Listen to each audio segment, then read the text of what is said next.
નમસ્કાર. વેબિનારમાં જોડાયેલ દરેકનું સ્વાગત છે.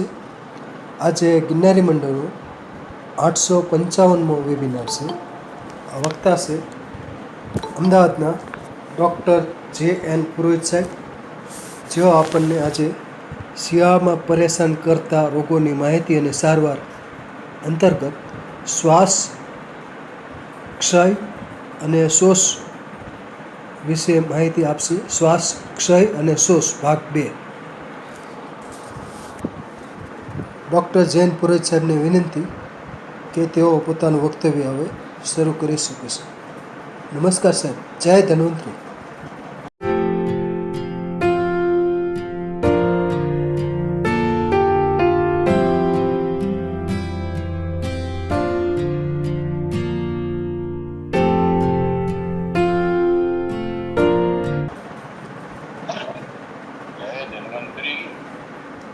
બધાને નમસ્કાર. આજના વિષયમાં ખાસ કરીને વનસ્પતિને વંદના કરીશું. પૂર્વે શ્વાસ, ક્ષય અને શ્વાસ ત્રણેય ઉદાન વાયુ સાથે સંકળાયેલા છે. ફેફસા, ઉર્છત અને મોઢામાં પડતો શ્વાસ પૂરક છે, એકબીજાની અંદર પૂરક છે. પણ આજે મુખ્ય વિષય તરીકે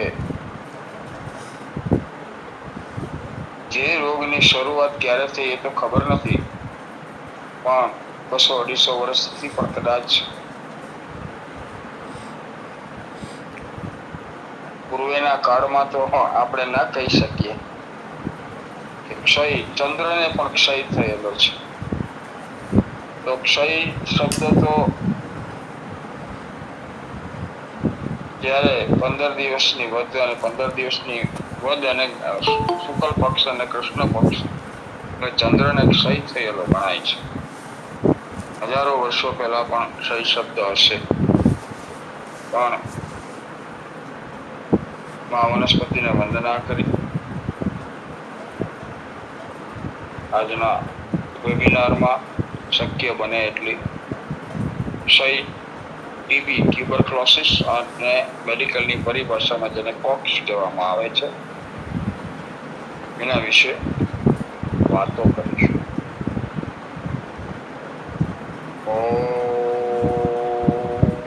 આયુર્વેદાય નમઃ.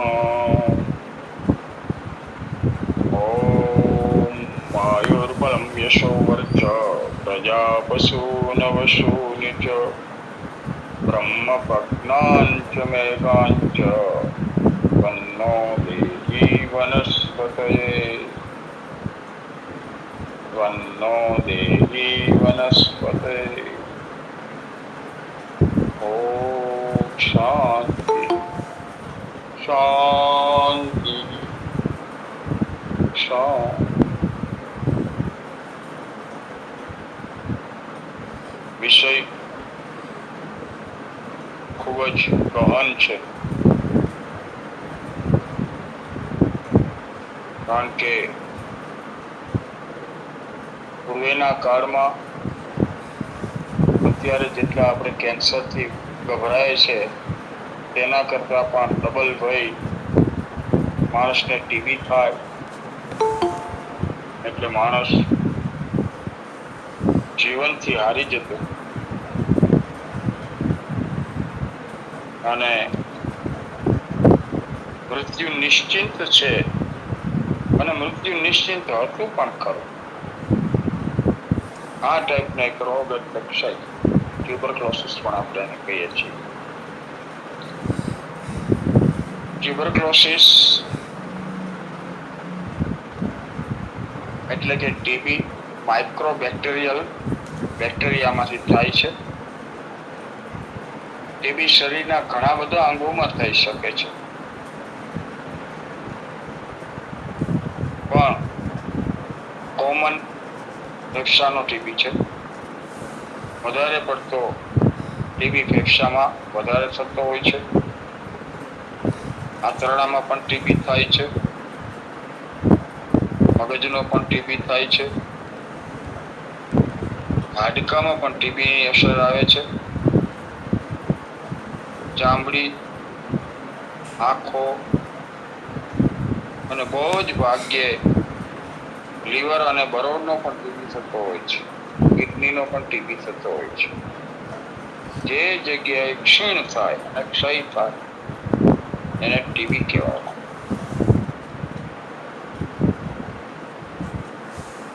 પૂર્વેના કાળમાં પ્રત્યક્ષ વધારે પડતા તડફડતા અને પીડાતો કેસ 1982-83 મેપાભાઈ ઉકાભાઈ સોલંકી હરિજન અમારા ગામની અંદર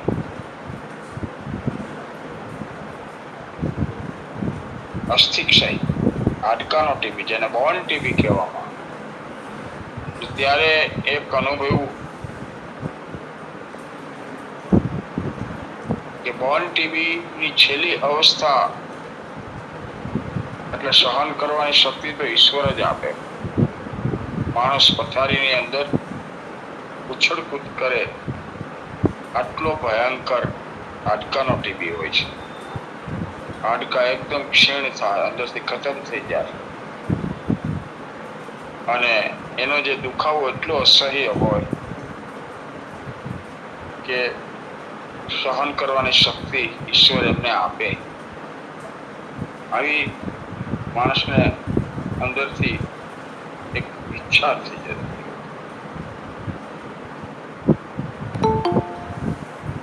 ખાસ કરીને ટીબીની અંદર ક્ષયા પચ્ચૈવ વિજ્ઞેય શ્રીમર્દિવો સર્ગચર્યતે ચતુર્દશ સનિપાતેન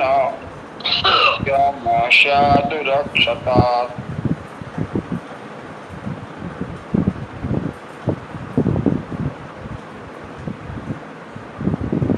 મુખ્યત્વે ક્ષયના 5 પ્રકાર ગણવામાં આવ્યા છે. આમ તો ઘણા પ્રકાર છે. માધવ નિદાનના નિયમ પ્રમાણે તો 5 અને 11 ટોટલ 16 પ્રકાર ક્ષયના દર્શાવવામાં આવ્યા છે. પણ ટૂંકમાં સારંધરે અહીંયા 5ને મહત્વ આપ્યું છે. ક્ષયના 2 પ્રકાર છે. એક અનુલોમ ક્ષય અને બીજો પ્રતિલોમ ક્ષય.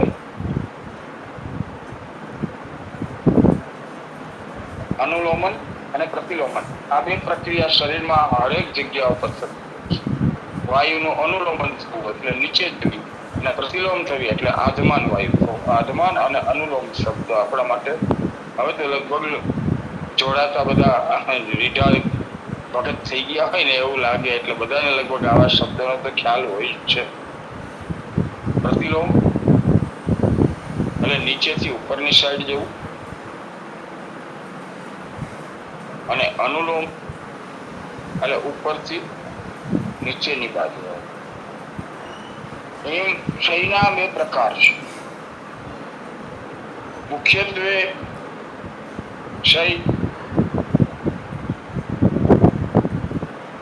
બહુ ઊંડાણથી વિચારીએ ને તો ધાતુ ક્ષણિકતા સાથે સંકળાયેલો છે. રોગ ચેપી છે, એમાં કોઈ શંકા કે સંશય નથી, પણ ધાતુ ક્ષણિકતા આમાં બહુ મહત્વનો ભાગ ભજવે છે.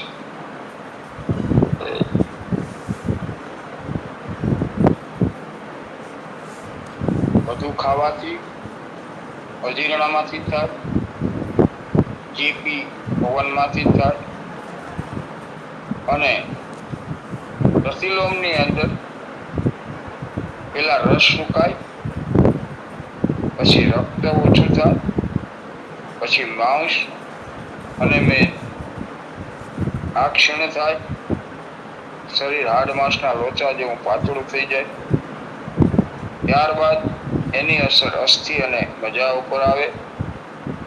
આ પણ ધીમે ધીમે વૃક્ષ થવા લાગે અને છેલ્લે શુક્ર ધાતુ સુકાય. આ પ્રતિલોમ છે. તેમાં મુખ્યત્વે પિત્ત અને કફ દૂષિત થઈને પિત્તથી બળતરા અને કફની અરુચિને અને ગળફા પેદા કરતા હોય છે, જેને લીલો કફ બહાર નીકળતો હોય છે. આ ખાસ અજીર્ણ, ચેપ, આળસુ પ્રકૃતિ, નિયમિતતા જીવનમાં ઓછી હોય, આ બધાની અંદરથી આ પ્રકારનો ક્ષય થતો હોય છે. અને પ્રતિલોમ ક્ષય જે ઉપરની સાઈડથી નીચે આવે છે, તેમાં દાંપત્ય જીવન મુખ્યત્વે જવાબદાર છે. શુક્ર સ્થાન પહેલા એમાં વાયુ ભરાય અને પછી શુક્ર સ્થાન સુકાય, પછી મજ્જાને સુકાવે, મજા પછી હાડકાની અસર આવે, પછી મેદ, માંસ, લોહી અને છેવટે રસ સુકાય છે. આ રીતે છેલ્લેથી ધાતુઓ સુકાતી હોવાથી તેનું નામ પ્રતિલોમ ક્ષય કહ્યું છે. સારંદરે અહીંયા મૂર્ખક્ષત છાતીમાં પડતું ચાંદું અને ક્ષયની ગણના યોગ્ય જ કરી છે અને અત્યા યોગ્ય જ કહ્યું છે, કારણ કે ક્ષત એટલે ચાંદું. જોકે બીજા પણ ઘણા કારણોથી અત્યારે નવા સંશોધન પ્રમાણે કફ થતો હોય છે અને એની અંદરથી એક બેક્ટેરિયા બીજા વ્યક્તિની અંદર બેક્ટેરિયા આવવાથી પણ થતો હોય છે. પણ આપણે આજથી 50-60 વર્ષ પહેલાના સમયની અંદર જો વિચારીએ તો વધારે પડતો પ્રતિલોમ ક્ષય થતો.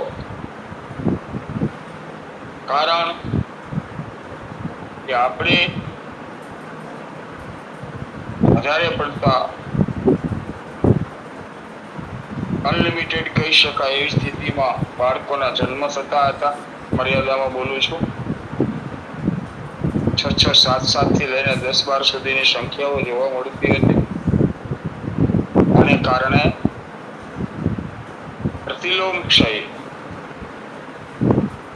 અને ક્ષય થયા પછી પ્રતિલોમ હોય કે અનુલોમ હોય, ચેપી છે ને છે, એનો ચેપ એકમાંથી બીજાને લાગે અને આટલી સુવાવડો પરિસ્થિતિ વધારે પડતો આ દેશ ત્યારે ગરીબીની રેખા હેઠળ હતો. સહન તો માને જ કરવું પડે. આટલા બાળકોનો જન્મ અને શરીર ક્ષીણ થાય અને એમાંથી ખાસ કરીને એટલે જ ધર્મની અંદર હરેક વસ્તુ ઉપર એક સ્ટેબલ રહેવું, એક બેલેન્સ માટે આપણને ધર્મ એટલા માટે જ ધર્મ એટલે બારોબાર વિજ્ઞાન છે, પણ એને આપણે બે રીતે સમજવું જરૂરી છે. વિવાદ નથી જવું. ધર્મ અર્થ કામ મોક્ષાણામ આરોગ્યમ મૂલમૌતમમ રોગાસ્તસ્ય પહર્તારિ શ્રેયસો જીવતસ્ય ચ. એટલે ચરક સંહિતા સૂત્ર સ્થાન અધ્યાય 1માં 14મા શ્લોકમાં કહ્યું છે કે ધર્મ, અર્થ, કામ અને મોક્ષ આનું મૂળ ઉત્તમ આરોગ્ય માટે જ છે. અર્થાત આ ચારની પ્રાપ્તિ આપણામાં સારા આરોગ્ય વગર સંભવ નથી. આની ઉપરનો બેલેન્સ આહાર, નિદ્રા, ભય, મૈથુનમ છે. આપણે આગળ વાંચ્યું, પ્રતિલોમ અતિ આહારથી થાય અને અનુલોમ અતિ દાંપત્ય જીવનમાં જવાથી થાય. તો એનું એક બેલેન્સ માટે થઈ અને આપણને ધર્મ આપ્યો. લાગશે એવું કે આજના વિષયની પર પણ બિલકુલ વિષયની પર નથી. પ્રતિલોમ ક્ષય એના વિશે આ વાતોની અંદર હું અત્યારે વાત કરી રહ્યો છું. અને સંસારમાં કોઈને દુઃખી થવું તો ગમતું જ નથી. સુખી જીવન ઉત્તમ સ્વાસ્થ્ય ઉપર નિર્ભય કરે છે. સ્વાસ્થ્ય અને સુખી રહેવા માટેની આવશ્યકતા એ છે કે શરીરમાં કોઈ વિકાર ન હોય, અને જો વિકાર થઈ જાય તો તરત જ માનસિક રીતે એને દૂર કરવો જોઈએ અથવા તો દવા દ્વારા એને દૂર થવું જોઈએ. રોગીઓનું વિકારનું શમન કરવા માટે જ ઋષિઓ જાણતા હતા કે ધર્મ, અર્થ, કામ અને મોક્ષની પ્રાપ્તિ સ્વસ્થ જીવન મળે જ મળે. તેથી એમણે આત્માના શુદ્ધિકરણની માટે શરીરના શુદ્ધિકરણ તેમજ સ્વાસ્થ્ય ઉપર વિશેષ ધ્યાન આપ્યું. જેથી કરીને આપણને એક ધર્મને હિસાબે પણ આપણું જીવન સંયમિત અને નિયમિત બને તો જ આપણે રોગોથી બચી શકાય. કે આજના વિષય પ્રમાણે તો આપણે ઘણી બધી વાતો કરવાની જ છે. પહેલા એનું કારણ અને સંપ્રાપ્તિ જાણીશું, અને ત્યારબાદ આપણે એની સારવારમાં જઈશું.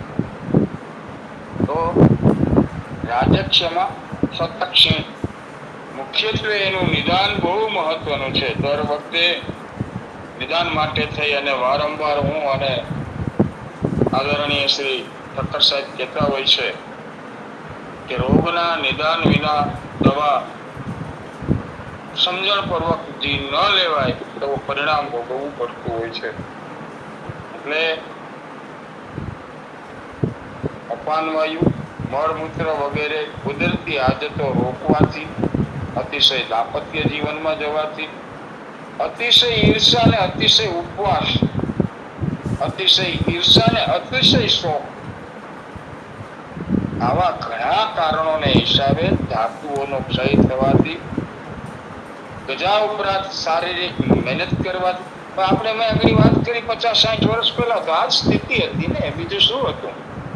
સુખી જીવન તો ભાગ્ય જ હોય, એને આપણે ઘી કેળા છે આના જીવનમાં એવું બોલવામાં આવતું હતું. આજે હું આ વિષયની પેલા વાતો જ વધારે કરીશ, કારણ કે આ રોગના મૂળભૂત પાયાના અંદર જે વસ્તુ આપણને જોવા મળે છે ને, એ ખરેખર બહુ સમજવા જેવી છે. વધારે બળવાન વ્યક્તિ સાથે કુસ્તી કરવાથી પણ સ્થિર થઈ શકે છે. અનેક પ્રકારના અન્નને વિરુદ્ધ આહારથી જમવાની ટેવ, વાત, પિત્ત, કફ અને ત્રણેય દોષનો વિચાર કર્યા વિના અત્યારની લાઈફસ્ટાઈલમાં હવે થોડો જાઉં તો આગળ અત્યારે જે આપણે ખોરાકો લઈ રહ્યા, આપણે એવું નથી માની શકતા કે બિલીવ નથી કરી શકતા કે અત્યારે કોક્સ, ટીબી, મેડિકલ સાયન્સ એવું કહે છે કે જળમૂર્તિ નાબૂદ થઈ ગયું. એવું નથી. પેપરમાં ઘણી વખત આવે છે કે ક્ષયનો રોગ નાબૂદ નથી થયો, હજુ પણ છે જ. અનેક પ્રકારથી છે. ઘણા પેશન્ટ આવી ગયેલા છે. ફેલોપિયન ટ્યુબની અંદર ગર્ભાશયનો ટીબી હોય, ટીબીના કારણે ગર્ભાશયની ઉપર એની વિપરીત અસર આવતી હોય છે, તો ગર્ભ છે ને એનો વિકાસ ફેલોપિયન ટ્યુબમાં થાય અને ફેલોપિયન ટ્યુબ કાઢી નાખવી પડે. દાંપત્ય જીવનની અંદર આવા ઘણા કિસ્સા જોયા છે અને પેશન્ટ પણ આવેલા છે. તો ક્ષય વિશે જેટલું આજે બોલીએ ને એટલું ઓછું છે. માતાઓએ ખૂબ સહન કર્યું છે. ગરીબીની રેખા હેઠળ આ રોગ વધારે પ્રાદુર્ભાવ થયો હતો. આજના વૈદ્યો અને પ્રાચીન કાળના વૈદ્યો, એક આપણે બહુ સમજવા જેવી વાત છે કે રાજ્યક્ષમાં ટીબી જેવા રોગને મટાડવો મુશ્કેલ જ હતો અને મટી ન શકે એવો પણ ખાસ કરીને જોવા મળતું હતું.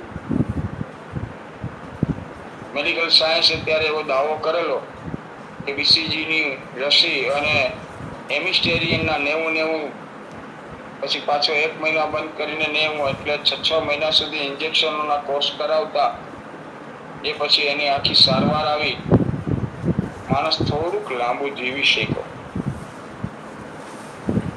તો ત્યારના વૈદ્યો અત્યારના વૈદ્યો કરતા વધારે હોશિયાર હતા, વિદ્વાન હતા, દક્ષ હતા. તો ઘણી વખત આપણને એવો પણ વિચાર આવે ને કે ત્યારે વૈદ્યોથી ટીબી કેમ ન મટી અને રાજરોગ જાહેર કેમ કરવો પડ્યો? મટી ન શકે એવા રોગની અંદર અસાધ્ય રોગમાં જેની ગણના થઈ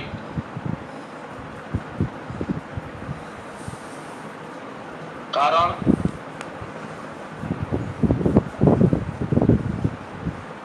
વૈદ્ય ગરીબ હતા. ભાગ્યે જ વૈદ્ય પૈસા વાળા. આગળ એની સારવાર તો ઘણી બધી છે પણ શાસ્ત્રકારોએ મુખ્યત્વે આમાં સુવર્ણને પ્રાધાન્યતા આપી છે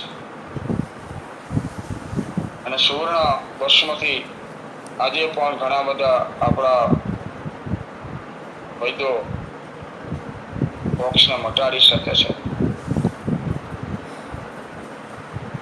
ત્યારે સુવર્ણ ભસ્મ લેવી કઈ રીતે, લાવવી ક્યાંથી, બનાવવી કઈ રીતે?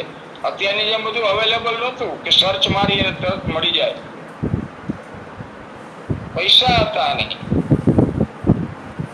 વૈદ્યોને સારવાર તો કરવી હતી પણ પૈસા તો હોવા જોઈએ. અને રાજાની સામે ચેલેન્જ કરીને ન મટે તો ફાંસીની સજા.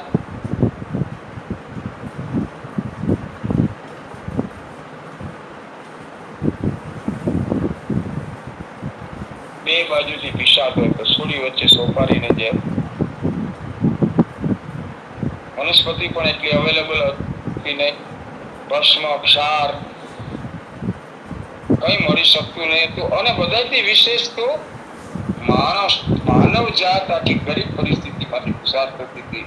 એટલા બાળકોના ભરણ પોષણના ટેન્શન, હમણાં જ આપણે વાત કરી, ચિંતાથી પણ ક્ષય થાય. સોમાની સમાજ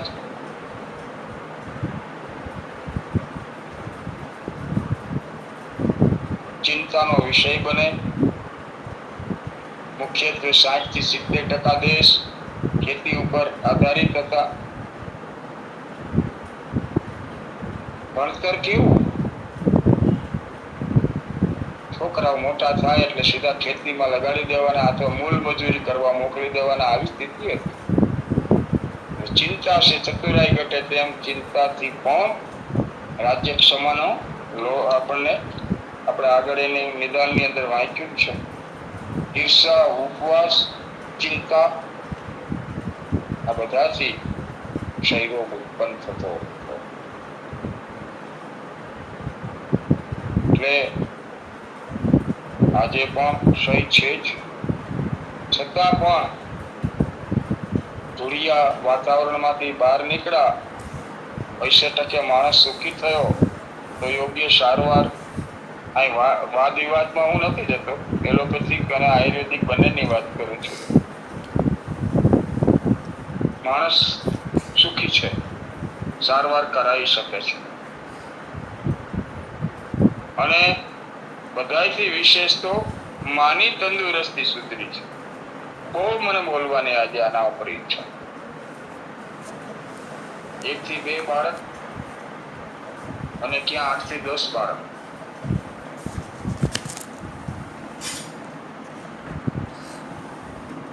તો મુખ્ય વાત ઉપર આવીએ.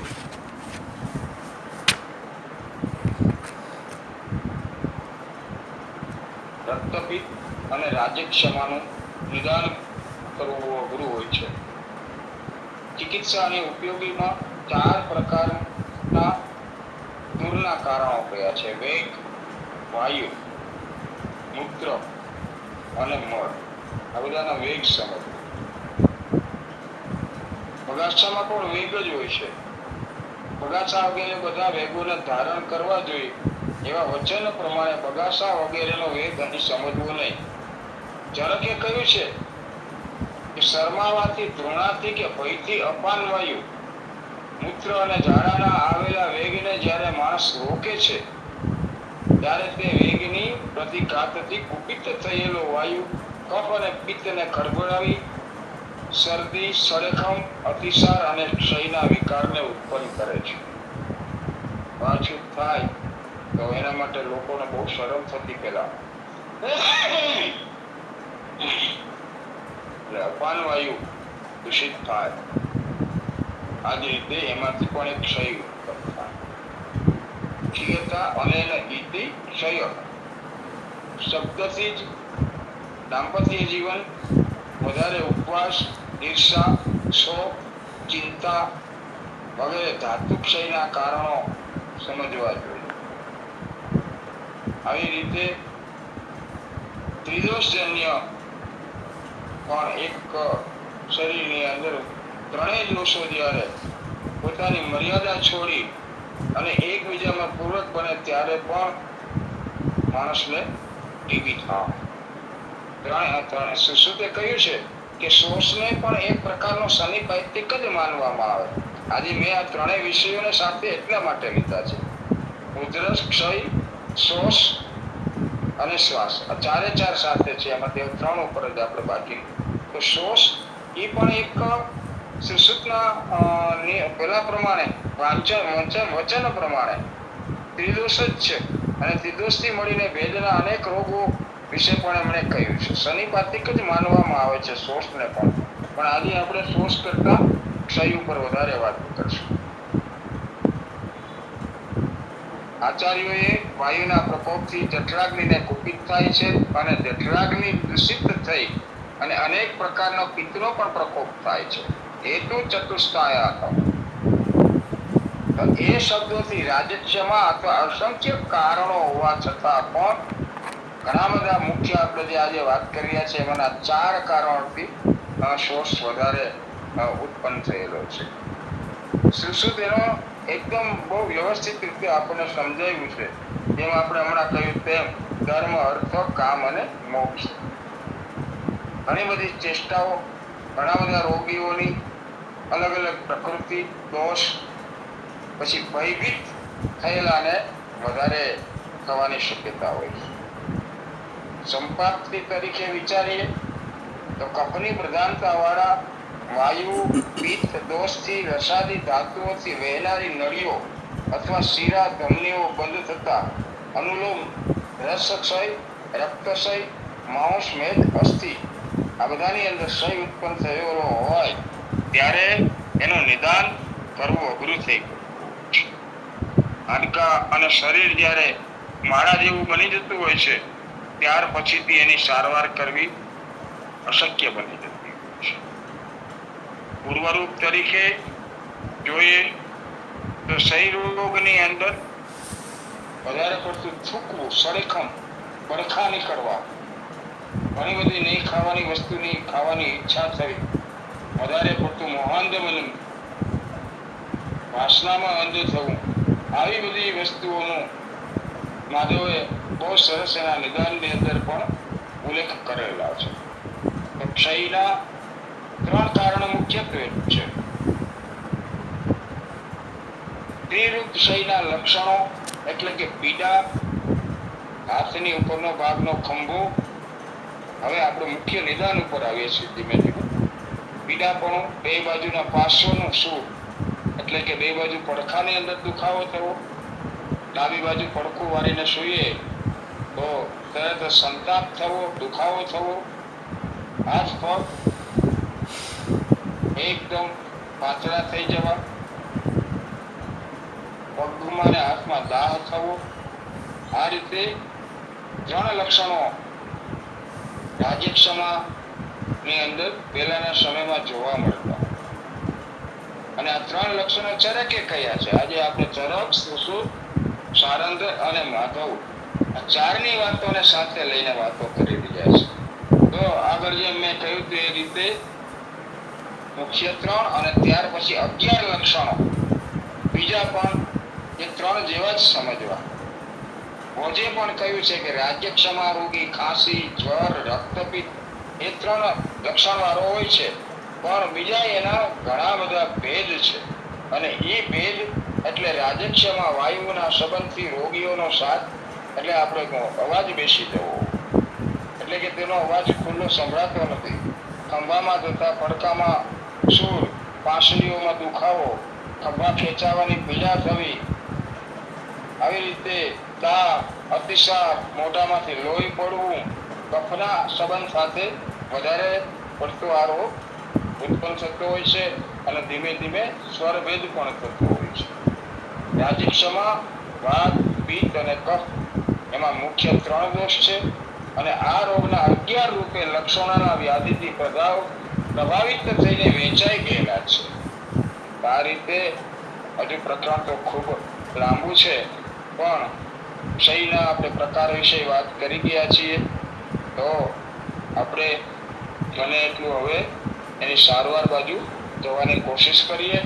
આમ તો એની સમજણ માટેની વાતો કરીએ ને તો પણ આજનો વેબિનાર નહીં, આવા બીજા 5 વેબિનાર થાય ત્યારે ક્ષય રોગ વિશે આપણે સમજી શકીએ. અને ખૂબ જ લોકમુખે જાણીતો રોગ છે. કારણ, સંપ્રાપ્તિ, પૂર્વરૂપ અને લક્ષણ. આપણા ઋષિમુનિઓ આપણા અત્યારના વૈદ્યો અને પ્રાચીન વૈદ્યોનું નિદાન કરવા માટે થઈ અને આટલી વસ્તુને મુખ્યત્વે ગણવામાં આવતા. ક્ષય રોગના ઉપચાર તરીકે વાતો કરીએ તો ક્ષય રોગી માટે સાંભળેલું છે, અનુભવેલું છે અને સ્વાનુભૂત છે. સાથે જોડાયેલા આદરણીય શ્રી ઠક્કર સાહેબ તેમજ આદરણીય શ્રી જેટલા વૈદ્યો હશે એમને ખ્યાલ જ હોય છે કે ક્ષય થયા પછીની એક એવી સ્થિતિ હતી કે દર્દીને લીમડાના ઝાડ નીચે ખાટલો નાખી આપતા અને 4 બકરી એમના ખાટલાની સાથે બાંધી દેવામાં આવતી, અથવા 1 થી 2 બકરીને બાંધી દેવામાં આવતી. તો બકરીનો પેશાબ અને બકરીની લીંડીઓ ત્યાં પડે એનાથી પણ ક્ષય રોગીઓને ઘણા, એટલે બચવાનું કે અસાધ્ય તો થઈ ગયેલું જ હોય છે, પણ એને થોડોક ફાયદો રહે. ખાંસી ઓછી આવે, બ્લડ ઓછું નીકળે, ખાંસી ખાઈને બેવડો વળી જતો માણસને થોડીક શાંતિથી ઊંઘ થઈ શકે. ક્ષય રોગ ઉપર બકરીનું દૂધ, ઘી અને સાકર આનું સેવન કરાવવામાં આવે. બકરીનું, કારણ કે બકરી અને ઊંટ આ 2 એવા છે કે જે તમામ પ્રકારની વનસ્પતિઓનું સેવન કરતા હોય છે. બીજું માખણ. જે લોકોને ફેફસામાં પાણી ભરાઈ જાય એટલે સ્ટેપિંગ કરીને પાણી કાઢી નાખવામાં આવે, એમને એક પ્રકારનો ટીબી જ કહેવામાં આવે. વોટર ટ્યુબરક્લોસિસની અંદરથી કાઢેલું હોય અને એ પાણી કાઢી નાખ્યા પછી ના દર્દીઓને આજના આધુનિક ડોક્ટરોની સાથે સાથે પ્રાચીન વૈદ્યોની સલાહ લઈને એ લોકો પણ માખણ ખાવાનું ખૂબ કહેતા હતા, જેને બ્લુ રસી કહેવામાં આવે, બ્લુ એન્ટી. શરીરમાંથી પાણી ખેંચી લે અને ફેફસામાંથી, અને એ પછી એને દરરોજનું 50 ગ્રામ માખણ 2 મહિના સુધી ખાય તો ફેફસાની અંદર પાણી ના આવતું. આ સ્વાનુભૂત છે. સુરેન્દ્રનગરના એક પેશન્ટ ઉપર પણ આનો પ્રયોગ કરેલો અને આવા અનેક પેશન્ટ ઉપર આપણા અત્યારના વૈદ્યો પ્રયોગ કરતા હતા. તો માખણ, સાકર અને મધ, એમાં 1 ચમોટી વાર સોનાનું વરખનું સેવન કરવાથી ક્ષયનો નક્કી નાશ થાય છે. વાહ, કેટલું સરસ આપણને સમજાયું છે. સોનાનું વરખ, સોનાની ભસ્મ તો શક્ય ન હોય ત્યારે, પણ માખણ, સાકર અને મધ આ 3 વસ્તુ મિક્સ કરી 2 ચમચી માખણ, બરાબર. તો આમાં પણ જોવાનું કહ્યું છે, કારણ કે મંદાગ્નિ ખાસ હોય છે, ચિંતા ઉજાગરા થાય, રાતના જ વધારે પડતા હંમેશા કફ છે ને એ રાત સૂર્યાસ્તથી સૂર્યોદય સુધીમાં વધારે આપણી ઉપર હુમલો કરતો હોય છે, એટલે એને ભૂત કહેવામાં આવ્યું છે. જો વાના પેશન્ટને રાત્રે તકલીફ શરૂ થાય, સવારે થોડુંક હાલે, તડકામાં જાય એટલે તરત જ પાછા હાથ પગ ઢીલા મંડે થવા. તેવી રીતે ટ્યુબરક્લોસિસની અંદર, ટીબીની અંદર, રાજ્યક્ષમાની અંદર પણ માણસોને રાત્રે વધારે ન એટલે અને એકાંત ભય, જેમ અત્યારે કેન્સરના પેશન્ટને ભય હોય ને, એટલો જ પેશન્ટને તે દિવસે ટીબીના પેશન્ટને ભય રહેતો, કરે હવે હું મરી જઈશ, મારે બચવાના કોઈ ચાન્સ નથી. આવી સ્થિતિની અંદર માણસને ઉજાગરા પણ ખૂબ થાય. ત્યારે આ પ્રમાણેની સારવારની અંદર માખણ, સાકર અને મધ બહુ વ્યવસ્થિત રીતે આજના યુગમાં પણ કોઈને હોય તો આજના યુગમાં બધું જ આપણે લઈ શકીએ છીએ. અને એક ચણોઠી વાર એટલે એક રત્તી સોનાનું વરસનું સેવન કરે તો ક્ષય નક્કી નાશ થાય. પણ એનું બલાબલ જોવું, વૈદ્યના માર્ગદર્શન પ્રમાણે કરવું અને એની સાથે અનેક વસ્તુ, જો ટીબીની અંદર 2 વસ્તુનું રક્ષણ કરવાનું કહ્યું છે. ઘણા બધા લોકોને, ટીબીના પેશન્ટને પણ ખબર નહોતી હોતી અને ડોક્ટરને પણ ખબર નહોતી હોતી. એક શુક્રનું રક્ષણ અને બીજું મળનું રક્ષણ, આ 2 રક્ષણ કરવાનું કહ્યું છે. ટીબી પેશન્ટને, ક્ષયના દર્દીને જુલાબ ના આપવા, એનાથી એને વિઘ્નેશ્વર. અને બીજી વસ્તુ, ખરેખર બહુ આજનો વેબિનાર બહુ મહત્વનો છે. હું ઘણી વખત બોલી ગયો છું કે પુનર્નવામી કરોતિ પુનર્નવા, ખૂબ જ ઉપયોગી એવી વનસ્પતિ સાટોડી છે, પણ ક્ષયના રોગીને ન અપાય. ક્ષયના રોગીને સાટોડી નુકસાન કરે. શું કામ નુકસાન કરે? કે શારક કર્મના દ્યોતક છે, એટલે વધારા પેશાબ અને મળ આ બંનેને ખસેડીને બહાર કાઢે.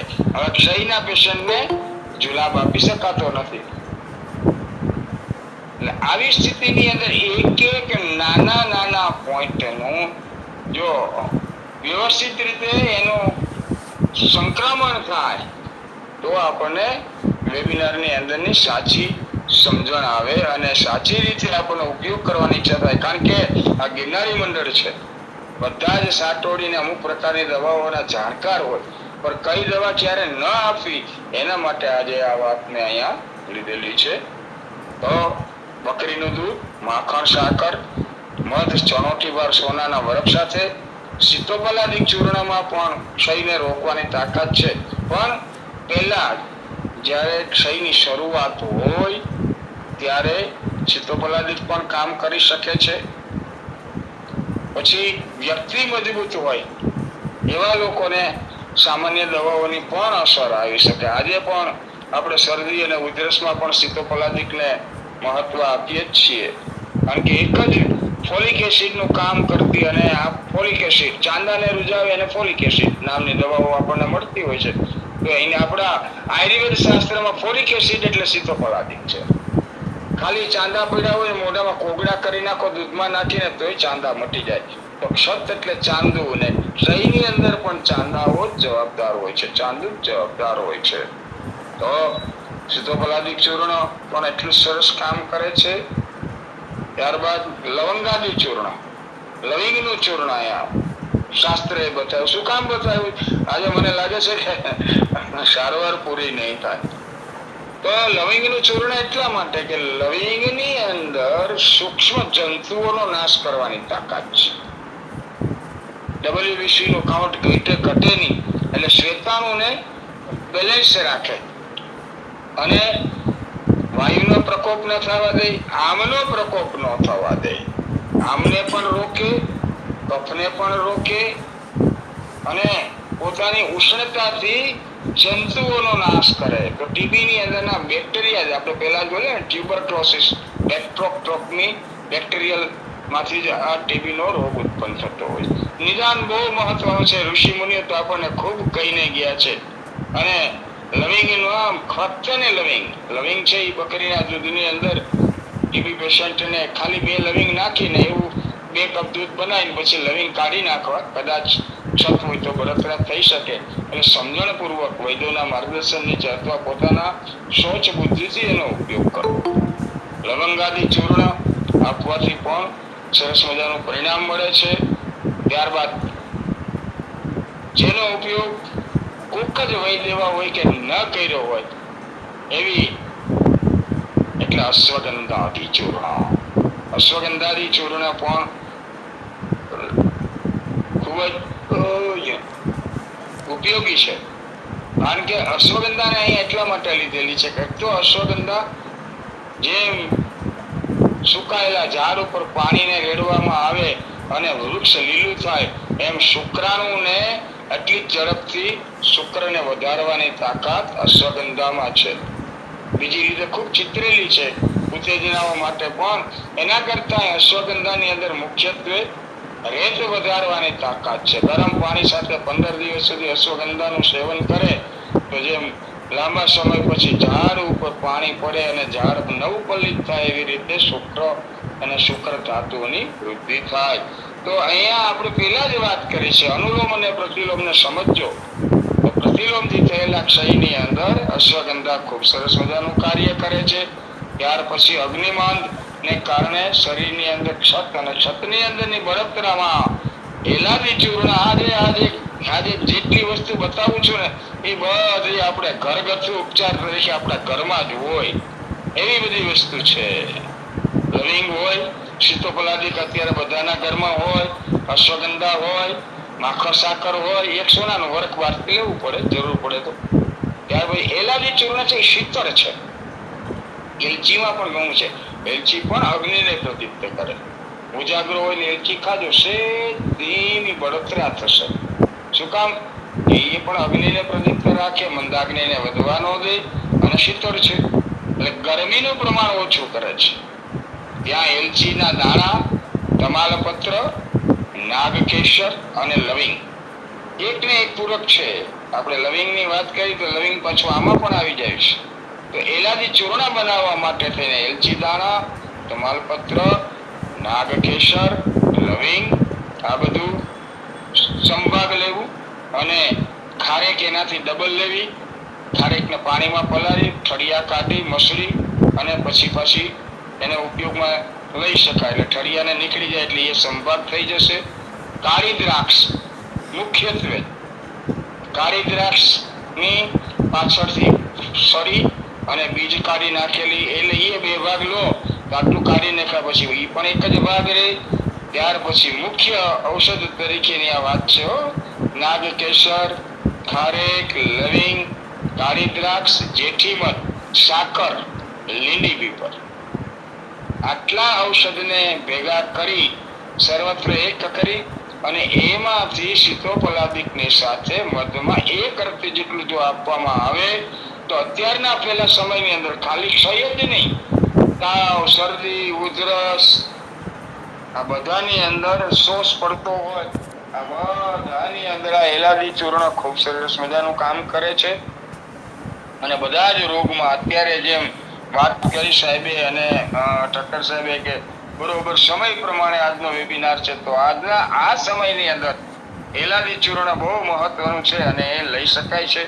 ત્યારબાદ દ્રાક્ષાદી ચૂર્ણ, દ્રાક્ષનું પણ એ જ રીતનું ચૂર્ણ બને છે. કાળી દ્રાક્ષ, સાકર, જેઠીમધ, વંશલોચન, વાળો, આમળા, નાગરમોથ, ચંદન, તગર, ચણકગોબા, જાયફળ, તજ, તમાલપત્ર, એલચી, નાગકેસર, લીંડી પીપર ને ધાણા આ બધાને સંભાગે લેવાના. પણ આમાંના પછી અનુભવના આધારે એક વસ્તુનો પણ ઉપયોગ કરીએ ને તો પણ આપણને રિઝલ્ટ મળે હો. આમાં જોડાયેલા જ હશે. એક વખત જામજોધપુરથી ફોન આવ્યો, દીપકભાઈનો અવાજ બેસી ગયો તો મને કે અવાજ બેસી ગયો શું કરું? મેં કીધું દાણા જીરું ચૂર્ણ લઈ લો. અડધી કલાક પછી કંઈક ભજન ગાતા હતા. એટલે કહેવાનો મતલબ કે એક વસ્તુ ઉપરનો જો અનુભવ કરવામાં આવે તો એકલ વનસ્પતિ કામ કરે પણ એક ક્ષણિક હોય છે. તો દ્રાક્ષાદી ચૂર્ણ અને એલાદી ચૂર્ણ આ બે ચૂર્ણ જો બનાવવામાં આવે તો એટલો બધો સરસ મજાનું કામ કરે કે આપણે એના વિશે વિચારી ના શકીએ.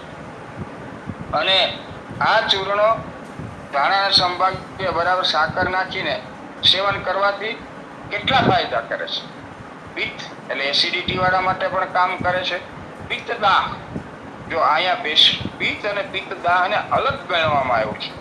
દાહ ક્યારે થાય? અતિશય કંઈક તીખું ખાધેલું હોય જેને કારણે પિત્ત ઉત્પન્ન થાય, અથવા તો કોઈ પણ કારણોસર કોઈ પણ વ્યસનોને કારણે અંદર રાઈના 100મા ભાગ જેટલા ઝીણા ઝીણા અલ્સર થયેલા હોય, અથવા અંદરની ચામડી આડી થઈ ગઈ હોય, મસાલા ખાઈ ખાઈને વધારે ચૂનો નખાઈ ગયો હોય તો એ બધાની અંદર પિત્ત દાહ થાય. અને પિત્ત છે એ આખી વસ્તુ જુદી છે. ધમલો થાય પિત્તના પ્રકારમાં અત્યારે નથી જતો, કારણ કે સમય મર્યાદાને ધ્યાનમાં લઈને થોડીક વાતો કરી અને આજે ભાગ 3ની વાતો વધારાની કરશું. પણ પિત્ત અને પિત્તદાહ સમજાવવાની જે પદ્ધતિમાં જે આવે છે ને એના વિના સમજાવીને એને હું શોર્ટકટમાં નથી લઈ શકતો. તો પિત્ત અને પિત્તદાહ આ બે અલગ છે, અને બેયની અંદર દ્રાક્ષાદી ચૂર્ણ કામ કરે. દ્રાક્ષા આસવની હોય, દ્રાક્ષા આસવ વસ્તુ આખી જુદી બની જાય છે. અહીં આપણે દ્રાક્ષમાંથી ચૂર્ણ બનાવવાનું છે. પછી અડધી બેહોશ અવસ્થાની અંદર પણ, એટલે કે માણસને આંખો ઉપર ભાર રહેતો હોય, વાયુ, પિત્ત અને કફ, એમાં વાયુ, પિત્ત અને કફ ત્રણેય ઉપર, ત્રિદોષ ઉપર આ દ્રાક્ષાદી ચૂર્ણ કામ કરે. ઘણી વખત આપણને બેઠા બેઠા ચોખા હોય, હારી થઈ ગયા હોય, મૂર્છા જેવી અવસ્થા હોય, ત્યારે પણ આ ચૂર્ણ કામ કરે છે. પિત્તમાં પણ કામ કરે છે અને કફમાં તો કરે જ છે. એટલે તેને ક્ષયની ટ્રીટમેન્ટમાં લેવામાં આવ્યું છે.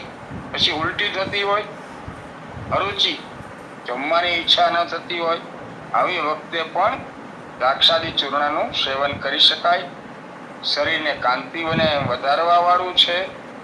પાંડુ, કમળો, રક્તપિત્ત, ઉદર, દાહ, અરુચિ, રાજ્યક્ષમા એટલે ટીબી, રક્ત પ્રમેહ, અમુક પ્રકારના દોષો, લોહી પડતા હોય એવા હરસ, આંતરડાની વૃદ્ધિ, અને વિદંદ્રી એટલે અંદરના રોગો, અંદરનું ગુમડું, એને વિદર્ધી કહેવામાં આવે. વિદર્ધી એટલે આપણે જેને એપેન્ડિસાઇટિસ થાય ને એને વિદર્ધી કહેવામાં આવે. આ બધાનો આ નાશ કરનાર આ ચૂર્ણોમાં, બધા જ ચૂર્ણોમાં ઉત્તમ એવું દ્રાક્ષાદી ચૂર્ણ સર્વ પ્રકારના ચૂર્ણોમાં આને ઉત્તમ કહેવામાં આવ્યું છે. અને વસ્તુ 50% તો ઘરમાં જ છે. કદાચ 2, 5, 10 વસ્તુ બહારથી લેવી પડે એવું છે. તો બીજી વખત ન સમજાય તો પ્રશ્ન પૂછવામાં બહુ લાંબુ યાદ ન હોય તો બીજી વખત વેબિનારની લિંક સાંભળી લેવી. પણ આ ચૂર્ણ બનાવવામાં આવે તો અત્યારના સમયમાં શરદ ઋતુ માટેનું તો બેસ્ટમાં બેસ્ટ આ ચૂર્ણ થઈ શકે એવું છે. ત્યારબાદ જવ અને ઘઉં આની લાપસી બનાવીને આપણે જે ખોરાક આપણને ઋષિમુનિઓ આપ્યા છે ને એ પણ કંઈક ને કંઈક આપણી દવાઓ જ છે. પણ અને આહારના રૂપમાં વધારે દવા લેવાની હશે આ લાપસી બનાવીને આપણે ખાતા ને, દૂધમાં બાફીને ખાતા ને, ઘઉંનો શીરો બનાવીને ખાઈએ જ છીએ આજની તારીખમાં. તો આ બધી વસ્તુ જવ અને ઘઉંના ચૂર્ણને દૂધમાં બાફી અથવા શીરો બનાવી તેમાં ઘી, મધ અને સાકર નાખીને પણ સેવન કરાવવાથી ક્ષીણ થયેલી કોઈ પણ વસ્તુ માટે આ ઉપયોગી જ છે. શરીરમાં કોઈ પણ વસ્તુની ક્ષણતા હોય તો આપણે ત્યારે આપણા ઘરગથ્થુ ઉપચાર તરીકે, ઘરના ખોરાક તરીકે ઘઉંનું ચૂર્ણ દૂધમાં બાફીને લેવું. પણ મિલેટ વાળાથી દૂર રહેવું, કારણ કે એ તો ઘઉંનો આપણે એમાં તત્વ છે, ફલાણો છે, ઘણું બધું આપણે ઘઉંનો વિરોધ થઈ ગયેલો છે. પણ ઘઉં એ ઘઉં જ છે, દવાના રૂપમાં તો લઈ શકાય. આજે ઘઉંની જ વાત આવી છે તો માણસને જ્યારે હાડકું તૂટ્યું હોય, ફ્રેક્ચર થયું હોય ને બહુ જ દુખાવો થતો હોય, થોડોક શીરો બનાવીને ખાજો, અથવા ઘઉં શેકી પાવડર કરીને મધની હારે ખાજો, દુખાવો તરત જ બંધ કરી નાખશે. ઘણા વેબિનારમાં હું કહી ગયો છું. ત્યારબાદ કપૂરાર્ધી ચૂર્ણ, આ બધા ચૂર્ણ લીધા છે ને એને અનેક વનસ્પતિઓ ભેગી કરીને એને બનાવવામાં આવ્યું છે અને બધા જ ખૂબ જ ઉપયોગી આજના ચૂર્ણો છે. એલાદી ચૂર્ણ, દ્રાક્ષાદી ચૂર્ણ અને ત્યારબાદ આપણે કપૂરાર્ધી ચૂર્ણની વાત કરીશું. તો ભીમસેની કપૂર, તજ, જણકબોપા મળે છે ગાંધીને ત્યાં, જાયફળ અને જાવિત્રી. આ ચારેય વસ્તુને, પાંચેય વસ્તુને સંભાગ લેવાનું કહ્યું છે. કપૂર, તજ, જણકબોપા, જાયફળ અને જાવિત્રી, આ બધાનો એક એક ભાગ અને લવિંગ એક ભાગ એની અંદર એડ કરવાનો છે. જટામાસી 2 ભાગ, એટલે પેલી બધી વસ્તુ 25-25 ગ્રામ, 20-20 ગ્રામ, 100 ગ્રામ થાય. તો એની અંદર પાછું અને 20 ગ્રામ લોહીનું ચૂર્ણ મિક્સ કરી અને 40 ગ્રામ જેટલી જટામાસી, કાળા મરી 1 ભાગ, લીલી પીપર 2 ભાગ અને સૂંઠ વધારેમાં વધારે સૂંઠના 5 ભાગમાં લેવાનું કહ્યું છે.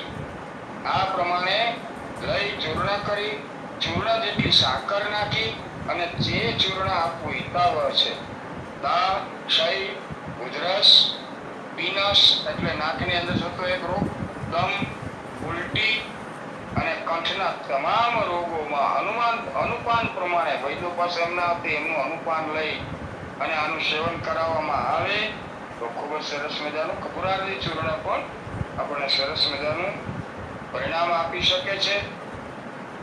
ત્યારબાદ લીલી પીપર, દ્રાક્ષ, સાકર, મધ અને સરસ્યું તેલ આ સેજ નાખીને આનો લેહ બનાવીને આપવામાં આવે તો પણ બહુ સરસ મજાનું પરિણામ મળે છે. આપણા જેટલા શાસ્ત્રની અંદર પાક અને અવલે બનાવીને મૂકા છે, ચવનપ્રાશ અવલે છે, અશ્વગંધા અવલે છે, આવા અવલે વિશે આપણે તીર્થાદી અવલે છે, આનો પણ આપણે પાક શાસ્ત્રના ઘણા વેબિનાર કરેલા છે. તો એની અંદર પણ મુખ્યત્વે આ રોગોથી બચવા માટે થઈને શાસ્ત્રી આપણને એવું થાય કે આપણે ખાવાના બધા તરખુડા હશે તો આવા પાક બનાવ્યા હશે, અને અત્યારે તો ઘણું બધું વિપરીત રીતે બનાવવામાં આવે છે. નથી નાખવાનું નાખીને હવે તો લાડુની અંદર ડ્રાયફ્રૂટ નાખવામાં આવે. લાડુ કે ડ્રાયફ્રૂટ નાખીને ખાવા માટે થોડા છે. એટલે આવું બધું ઘણું બધું સુખીનો ભવંતુ ભવંતુ ભવંતુ એની જેમ ઘણું બધું વધતું જાય છે. પણ આપણો જે મુખ્ય ખોરાક છે એ પણ આયુર્વેદનું એક પ્રમાણ છે અને આયુર્વેદિક પદ્ધતિથી એના સમય પ્રમાણે આપણને લેવાનું કહ્યું છે કે આપણને આવા ઘણા બધા પ્રકારના રોગો ન થાય. તો આજના વેબિનારને અહીંયા કપૂરાદી ચૂર્ણની સાથે આપણે પૂર્ણ ગણીશું.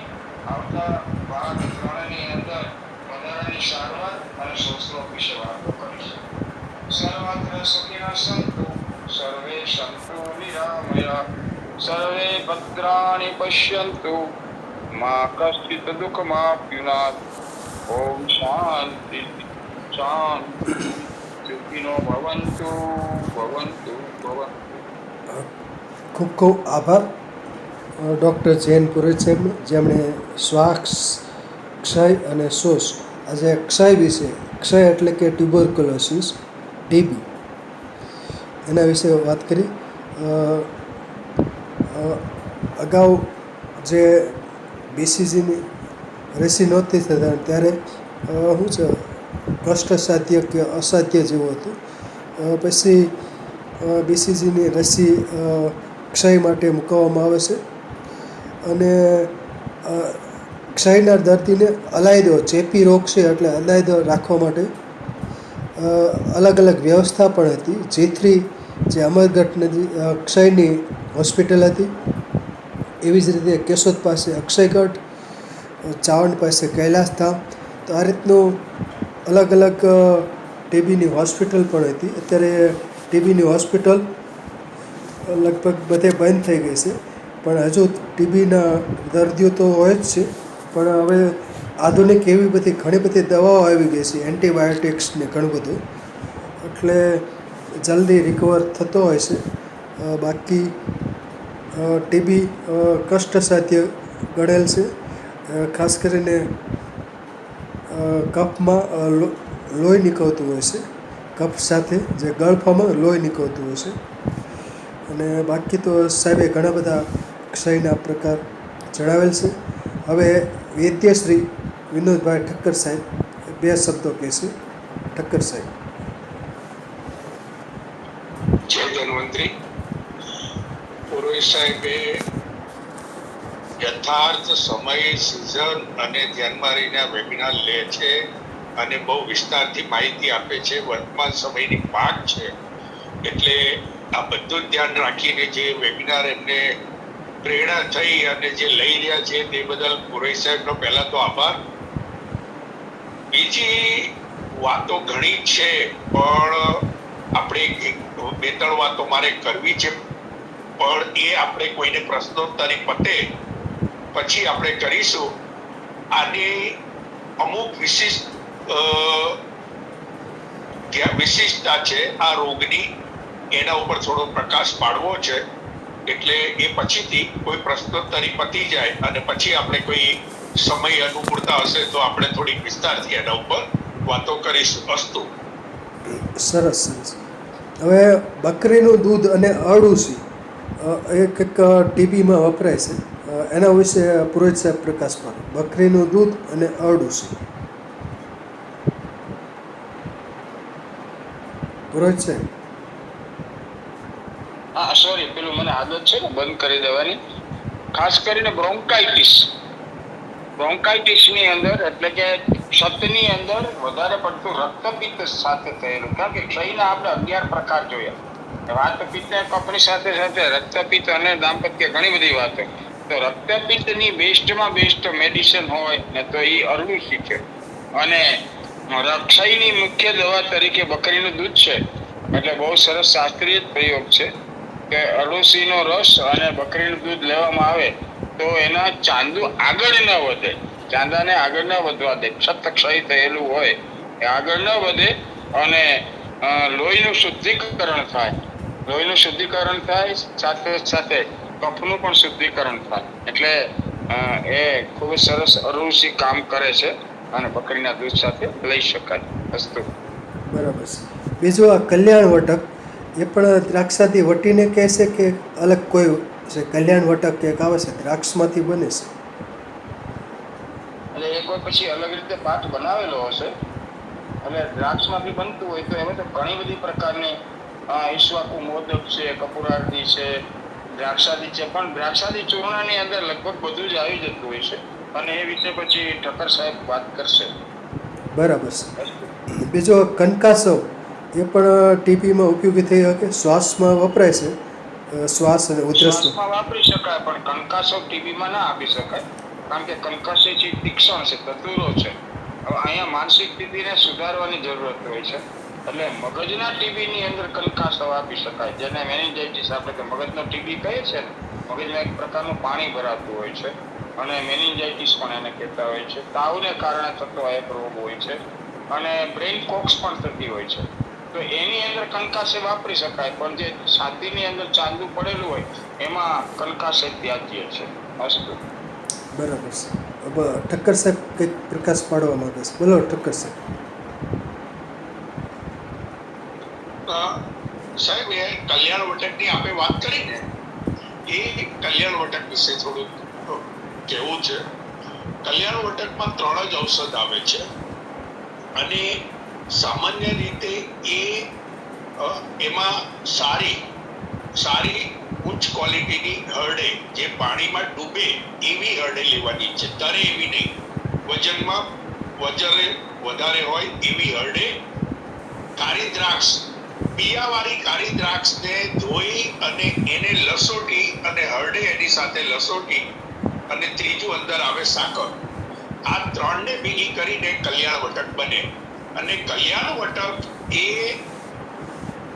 સ્પેસિફિકલી, એટલે એવું કહેવાય કે વિશિષ્ટ રીતે જે લોકોનો નબળો બાંધો હોય, ક્ષયમાં નબળો બાંધો હોય અને શરીર દુર્બળ થયું હોય, ત્યારે એને જે કષ્ટ થતું હોય મળ વિસર્જનમાં, એમાં કલ્યાણ વટક અમુક અંશે બલાબલ જોઈ અને સ્થિતિ જોઈ અને આપવાનો પ્રયોગ કીધો છે. પણ જે પુરોહિત સાહેબે કીધું એને જ હું અનુમોદન સાથે કે રોગને યથાર્થ નિદાન થવું જોઈએ. દેશ કાળ બલાબલ અને આ બધું જ વૈદની દેખરેખમાં અભ્યાસ થયા પછી ઔષધ આયોજન ગોઠવાય છે. એટલે બલાબલને ધ્યાનમાં રાખી અને કલ્યાણ વટક અમુક અંશે ઉપયોગી બને. પણ જો એની સ્થિતિ, આમાં ક્ષયમાં 4 સ્ટેજ બતાવ્યા છે, સ્ટેજ 1, 2, 3, 4. એટલે જો અમુક સ્ટેજે પહોંચી ગયેલો ક્ષય હોય તો પછી કલ્યાણ વટક એમાં ઉપયોગી ન બને. એટલે ત્યાં થોડું વિચારવાની વાત આવે. અસ્તુ. બરાબર છે. અક્ષયભાઈ ચૌહાણ, કંઈ સવાલ હોય તો. અક્ષયભાઈ ચૌહાણ સાહેબ.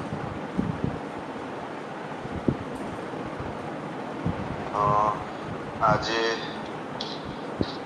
સાહેબે બહુ બધી માહિતીઓ આપી છે. આમ તો ઠક્કર સાહેબે એમાં ઘણું બધું પ્રકાશ પણ પાડ્યો પણ સાહેબે જે બી આપણને માહિતી આપી ક્ષય વિશે, ક્ષયને અત્યાર સુધી આપણે જેટલું જાણતા હતા એના કરતાં ઘણું ઇનડેપ્થ, મતલબ 11 પ્રકાર વિશે ઇનડેપ્થ માહિતી સાહેબ પાસેથી જાણવા મળી. એ બહુ ઉપયોગી થઈ. અને એમાંથી સાહેબ જ્યારે ચર્ચા કરતા હતા એના લક્ષણો વિશે અને એના વિશે સાહેબ જે પોતાના મસ્તીમાં આવતા હતા એ વખતે એમના મોઢા દ્વારા જે જ્ઞાન નીકળતું હતું એમાં બહુ બધી વસ્તુઓ નવી કે જે આપણને બહુ ઉપયોગી થઈ જાય.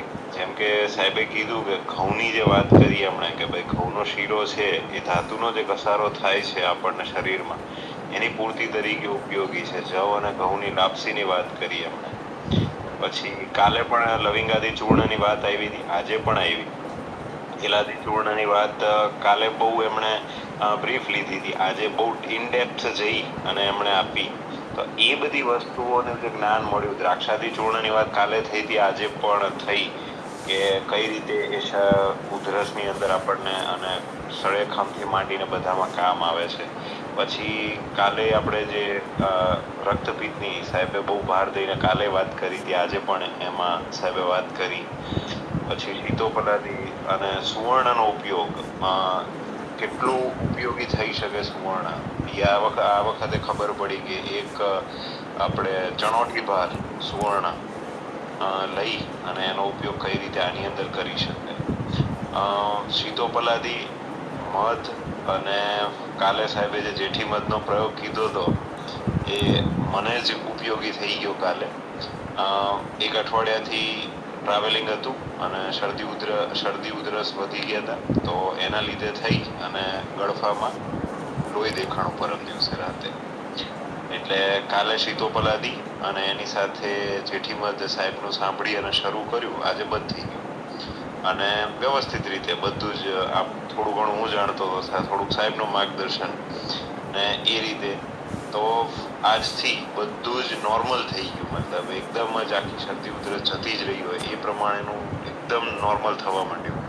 અને આપણે કોઈ વિરુદ્ધ આહાર ખાતા નથી એ પ્રમાણેનું બધું મેન્ટેન કરી નાખ્યું. તો એનો ઉપયોગ મને તો બહુ જ મળ્યો આ વેબિનારનો. જેમ તમારા થ્રુ મિતલિયા સાહેબ થ્રુ શરૂ થયું હતું અને મને પોતાને વ્યક્તિગત રીતે બહુ ઉપયોગી થયું. એટલે બંને સાહેબોનો ખૂબ ખૂબ આભાર. સરસ સરસ. પુરોહિત સાહેબ, આમાં વિવિધ પ્રકારના અવલે આમાં ઉપયોગી થઈ શકે, જેમ કે વાસા અવલે છે, કંટકારી અવલે છે કે ચવનપ્રાશ અવલે છે. હા સાહેબ, કોઈ પણ અવલે નિદાન પરત્વે લઈ શકાય. વાસા અવલે એટલે તો વાસા એટલે અરડુસી થાય. આપણે હમણાં જે અરડુસીની વાત કરી ને, અરડુસીની સાથે સકઈનું દૂધ, તો વાસા અવલે એટલે અરડુસીના અરડુસીમાંથી જ વાસા અવલે બનતો હોય છે. બીજું ચ્યવનપ્રાશ છે એ એક એવું બુસ્ટર અને ટોનિક છે કે કોઈ પણ રોગમાં આપણે એને લેવું હોય તો લઈ શકાય. પણ કંટકારી સમજણપૂર્વક ક્ષય રોગમાં અપાય, કારણ કે કંટકારીની લાર આપણે છે ને ચમચી, કંટકારી એટલે ભોય રીંગણી. ભોય રીંગણીના પંચાંગમાં આપણે ચમચી નાખીને ચમચી પાછી ખેંચીએ ને તેમાં ઝીણી ઝીણી ફ્રોસ હોય છે, ગમે તેટલું બારીક કરીએ તો. એટલે સમજણપૂર્વક ઘી સાકર અથવા તો માખણ અને સાકરની સાથે જ કંટકારીનું સેવન અથવા કંટકારી અવલે લઈ શકાય. જોકે કોઈ પણ અવલે બને એટલે એમાં સંપૂર્ણપણે કોઈ પણ પાક અને અવલે ગાયના ઘી વિના બની જ નથી શકતો. તો છતાં પણ સમજણપૂર્વક આ લઈ શકાય, કારણ કે એની ફર્સ્ટ છે ને એ ચાંદા હોય ત્યારે થોડુંક પિત્ત વધારી શકે છે વસ્તુ. સરસ સરસ. ઠક્કર સાહેબ કંઈક કહેવા માંગતા હોય તો ઠક્કર સાહેબ. આપે જે 3 અવલેની વાત કરી, વાસા અવલે, કંટકારી અવલે અને ચવનપ્રાશ, પણ મારા અનુભવમાં, હું મારા અંગત અનુભવની વાત કરું છું, આ બધા તો ઉપયોગી છે જ, પણ હું મારા યોગો દ્રાક્ષા અવલે સાથે દર્દીને આપું છું. કાળી દ્રાક્ષમાંથી બનેલો દ્રાક્ષા અવલે એ અમુક પ્રકારની દવાની સાથે આયોજનમાં કરી અને બહુ સારા પરિણામ મળે છે. વાસા અવલે મેં હમણાં પણ એક વાત કરી કે ટીબીના સ્ટેજ છે, સ્ટેજ 1, સ્ટેજ 2, સ્ટેજ 3 અને સ્ટેજ 4.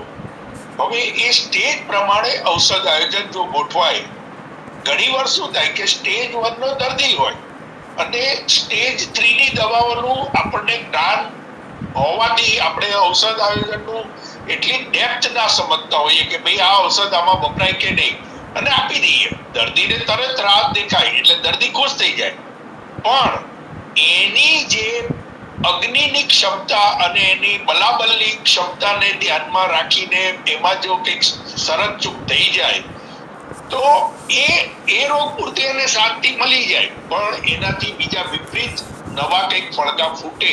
એટલે સ્ટેજ પ્રમાણે ઔષધ આયોજન ગોઠવાયેલા છે. પુરોહિત સાહેબ પણ કદાચ એ વાત ને કંઈક કહેવું હશે તો કહેશે, પણ સ્ટેજ પ્રમાણે ઔષધ આયોજન ગોઠવવા જોઈએ એવું શાસ્ત્રનું વચન છે. અસ્તુ.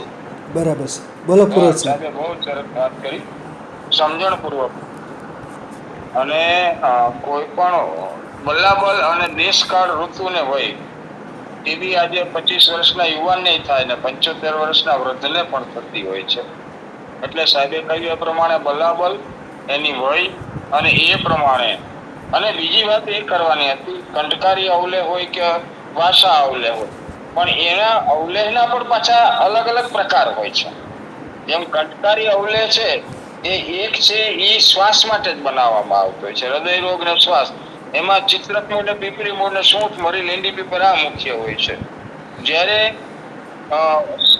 11 પ્રકારના પેલા આપણા ઉગ્ર ક્ષય રોગ માટે બનાવવાની હોય તો એનો આખા અંદર હરડે, આગળ સાહેબે વાત કરી ને કલ્યાણ માટે થઈને, તમે ને સાહેબ એ રીતે હરડેને વધારે મહત્વ આપ્યું છે. ત્રિકટુ, ત્રિફલા, હરડે, મસલોચન, કેર, ભારંગમૂળ, કાકડા સિંગી, આવી ઘણી બધી વનસ્પતિ છે, બધી નથી લેતો, પણ એ કંટકારી અવલેહ 2 પ્રકારથી બને, એક શ્વાસ માટે બને અને એક ક્ષય માટે બને. એટલે ખાસ એક બે વસ્તુ એ બીજી પણ આપણે અવલેહ કે પાક કે કોઈ પણ વસ્તુ લેતા પહેલા એના કન્ટેન્ટ જોવા બહુ જરૂરી છે. અથવા તો વૈદ્ય બનાવ્યો હોય તો વૈદ્યને ખબર જ હોય કે હજી આપણે શ્વાસ પ્રકરણમાં પાછો કંટકારી અવલેહ આવશે જ, એમાં આપણે એને લઈ શકાશે. એમાં શ્વાસ, ગુલ્મ, હૃદય રોગ, ઉધરસ આ બધાની અંદર પણ એનો ઉપયોગ થતો. એટલે 3 પ્રકારથી આ અવલેહને આપણા શાસ્ત્રમાં બનાવ્યો છે. એક શ્વાસ ઉધરસ માટે થઈને, એકની અંદર ખાલી ઉધરસ, એડકી, પછી નસકોરી ફૂટવી એમાં પણ એ ઉપયોગી થતો હોય છે. અને એક 11 પ્રકારના ઉગ્ર ક્ષય રોગની અંદર પણ કંટકારી અવલેહ જ બનતો હોય છે. આમ તો અવલેહ પ્રકરણની અંદર આ બધા જ અવલેહ મેં લીધેલા છે. જ્યારે આપણે પાકના અને અવલેહના જ્યારે વેબિનાર લીધા હતા, લગભગ 20-25 વેબિનાર છે, એની અંદરથી પણ આની માહિતી મળી શકે એવું છે. અસ્તુ. સરસ સરસ. ખૂબ ખૂબ આભાર. સરસ. જય ધન્વંતરી. સરસ.